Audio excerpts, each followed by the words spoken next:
All right, welcome back. We are looking forward to a new shoe review today. I'm excited to show these shoes to you. I'm excited to try these shoes out and do a review on them. I have known about these shoes for a little while, but they're from a very little known company, and we're gonna go check them out. Stay tuned.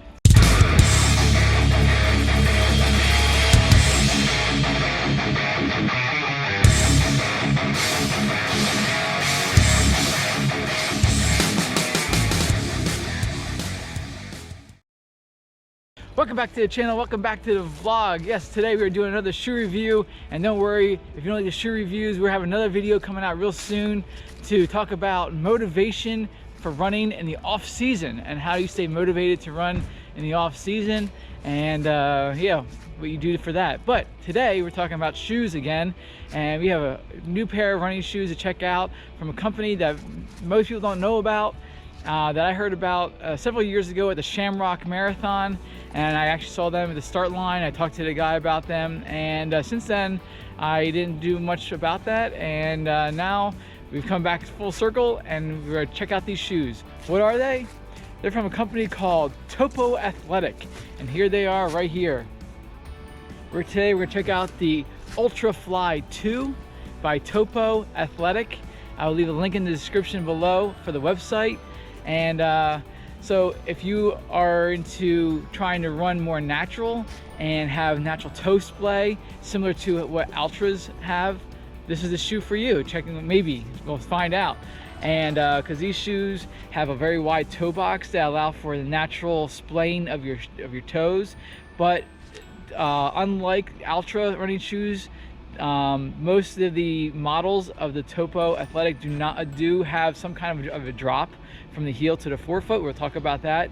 Some do have a zero drop, but these have a very minimal drop, 3 or 5 millimeter drop, depending on the model. So that's about it. But we're gonna go talk about these shoes, go over some of the specifications of these shoes, and then take them out for a spin, take them out for an easy run, and then increase the speed and see how they react under high speeds. So let's go over the specifications of the shoe. This is the Topo Athletic Ultrafly 2. It has a mesh upper that's very breathable, but also very strong and has some structure to it with these overlays here to provide a little bit more structure to the shoe. It's got a standard lacing system with a tongue that is separate from the shoe, as you can see here. Going down into the insole is a Ortholite contoured insole that is antimicrobial and adds to the cushion of the shoe. Moving to the midsole, there's a 3 density midsole here to provide some guidance along your gait, here and here, here. And it also provides cushion. It's a highly cushioned shoe from Topo, and with a 28 millimeter stack height in the rear, 23 millimeter stack height in the forefoot, giving you a 5 millimeter drop. The outsole of the shoe has rubber throughout to provide durability to the shoe and some additional structure, and it provides some additional grip as well. There's only a few areas where there's exposed foam in this area. Everything else is rubber to provide durability to the shoe. Topo Athletic shoes typically are very snug in the ankle and top of the foot area, and then have a very wide toe box area, as you can see here. All right, so that's about it. These shoes weigh 10 ounces, and you can find them online at topoathletic.com. I will provide a link down in the description. The price is a moderate range price, around $130 for these shoes. And yeah, that's the Ultrafly 2. So let's take them out on the road. Let's give them for a spin, see how they feel, see how they react. And I can tell you, spoiler alert, I tried them on earlier. They are very snug and feel fantastic in the heel area. The heel of the shoe also has, the heel cup has a very good structure to it, and it's not flimsy. So that provides a little bit more guidance for you, some more stability to the shoe. And so the rear and the ankle area felt very snug and actually comfortable, very comfortable. The has a lot of arch support from just trying them on. I'll see how they feel on the road. And I did notice that there was more room in the toe box. So these are all kind of like checking my boxes for me as far as good shoes, and we'll see how well cushioned they are. So let's go.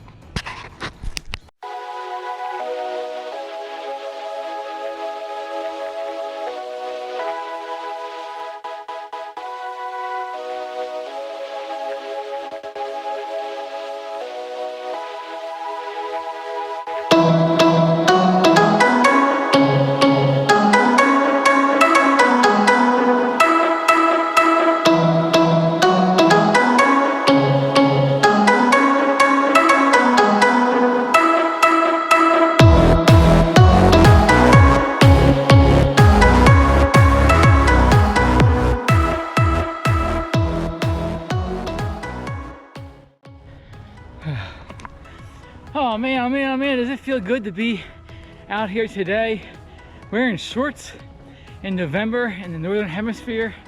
It is in the 50s, excuse me, in the 50s. It feels wonderful. Nice sun, light breeze, perfect day for an afternoon run. All right, it felt really good to be out in the autumn weather and wearing shorts. It's like 50 degrees out, it's fantastic out. And yeah, great day to be out running in the afternoon, and experiencing nice fall weather up here in the Northern Hemisphere. Anyway, talk about the shoes.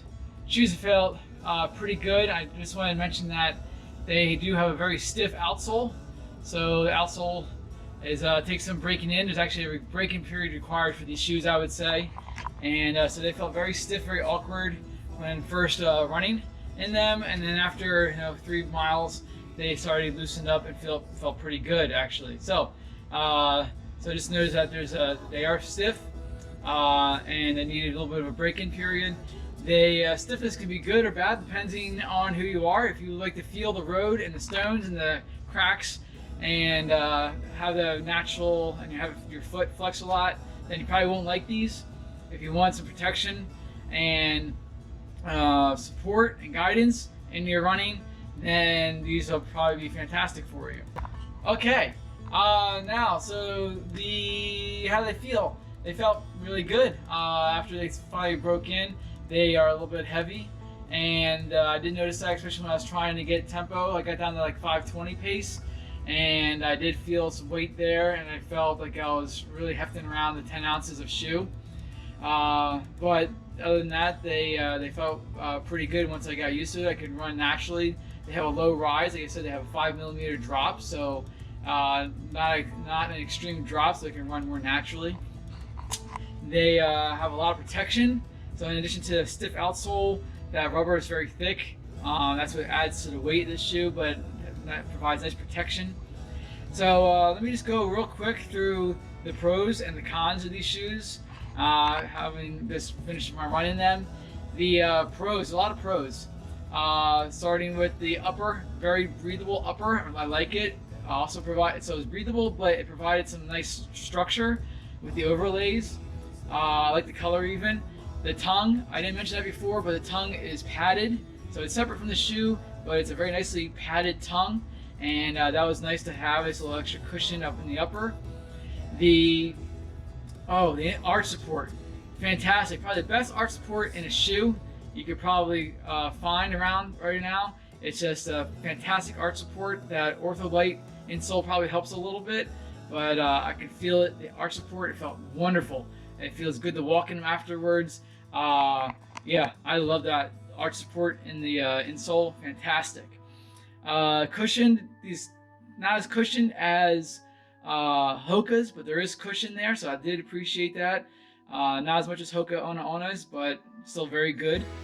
And the roomy toe box was also a plus. I didn't feel like there was too much room in the toe box, like my feet weren't mushing around, but just plenty of room for my toes to breathe basically. But also very snug around the ankle and the heel. So snug around there, ankle and heel, but your feet weren't washing all over the place with the wide toe box. The heel cup is very rigid. So that does provide a little bit extra support and guidance for your feet while you're running. So I also appreciate that. That's also a plus for me. Yeah, everything else is fantastic on these shoes. The cons and negatives, heavy. That's really the only negative about 10 ounces is a little bit heavy. I would not use these for tempo probably. Definitely would not use them on the track. And I definitely would use them for longer runs, easier runs, recovery runs, that kind of thing. When you're not trying to get any kind of goal pace really, other than a nice easier pace. So I did manage to run in the 5:20s, 5:15 pace, but I did feel that I was working a little bit extra hard just because they're 10 ounces and not 5 ounces or 4 ounces. So they were like twice the weight of a racing flat or a racing shoe. So yeah, that's gonna be about it. We're gonna wrap it up here. Leave a big thumbs up on the video. Leave any comments down below. If you have worn Topo design shoes before, let me know what you think of them. I will leave a link in the description to Amazon. I believe you can get them on Amazon. I'll also leave a link in the description to the Topo design website for the company, so you can order directly from the company as well. And yeah, subscribe if you haven't subscribed. Until next time, peace.